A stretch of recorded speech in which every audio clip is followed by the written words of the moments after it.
Hey guys, Mrs. Yeagle here. This is another section of chapter 19 of The Lightning Thief. I'm starting on page 307 after the page break.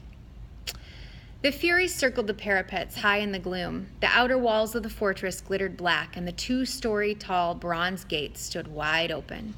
Up close, I saw that the engravings on the gates were scenes of death.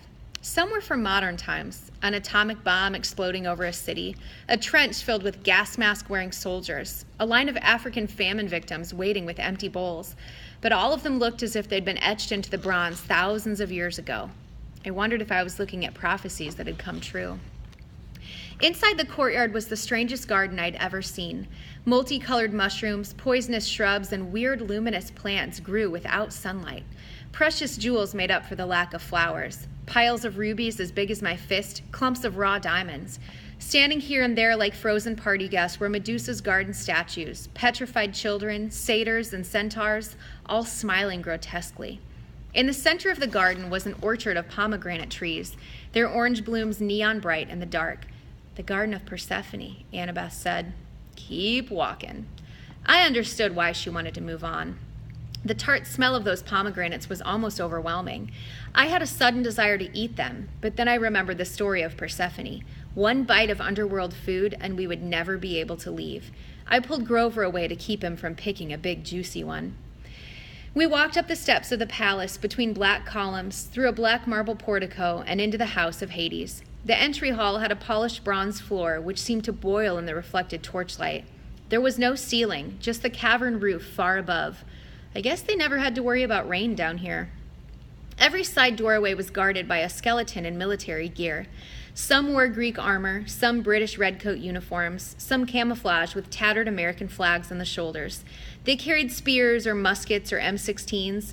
None of them bothered us, but their hollow eye sockets followed us as we walked down the hall toward the big set of doors at the opposite end.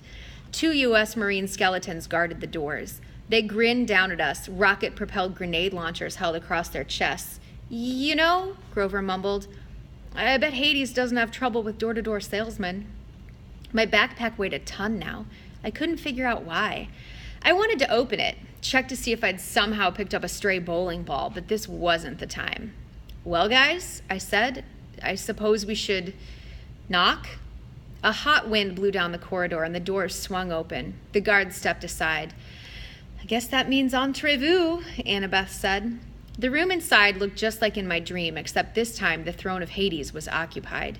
He was the 3rd god I'd met, but the first who really struck me as godlike. He was at least 10 feet tall, for one thing, and dressed in black silk robes and a crown of braided gold. His skin was albino white, his hair shoulder length and jet black. He wasn't bulked up like Ares, but he radiated power. He lounged on his throne of fused human bones, looking lithe, graceful, and dangerous as a panther. I immediately felt like he should be giving the orders. He knew more than I did. He should be my master. Then I told myself to snap out of it. Hades' aura was affecting me just as Ares' had. The Lord of the Dead resembled pictures I'd seen of Adolf Hitler or Napoleon or the terrorist leaders who direct suicide bombers. Hades had the same intense eyes, the same kind of mesmerizing evil charisma. You're brave to come here, son of Poseidon, he said in an oily voice. After what you've done to me, very brave indeed. Or perhaps you are simply very foolish. Numbness crept into my joints, tempting me to lie down and just take a little nap at Hades' feet. Curl up here and sleep forever. I fought the feeling and stepped forward. I knew what I had to say. Lord and Uncle, I come with 2 requests. Hades raised an eyebrow. When he sat forward in his throne, shadowy faces appeared in the folds of his black robes, faces of torment, as if the garment were stitched of trapped souls from the fields of punishment, trying to get out. The ADHD part of me wondered, off task, whether the rest of his clothes were made the same way.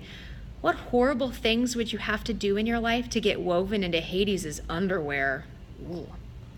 Only 2 requests, Hades said, arrogant child, as if you have not already taken enough. Speak then. It amuses me not to strike you dead yet. I swallowed. This was going about as well as I'd feared. I glanced at the empty, smaller throne next to Hades's. It was shaped like a black flower, gilded with gold. I wished Queen Persephone were here.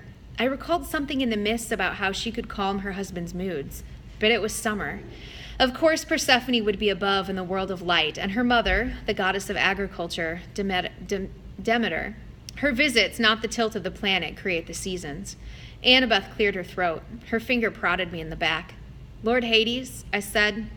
Look, sir, there can't be a war among the gods. It would be bad. Really bad, Grover said helpfully. Return Zeus's bolt to me, I said. Please, sir, let me carry it to Olympus. Hades' eyes grew dangerously bright. You dare keep up this pretense after what you have done? I glanced back at my friends. They were as confused as I was. Uncle, I said, you keep saying after what you've done. What exactly have I done? The throne room shook with a tremor so strong they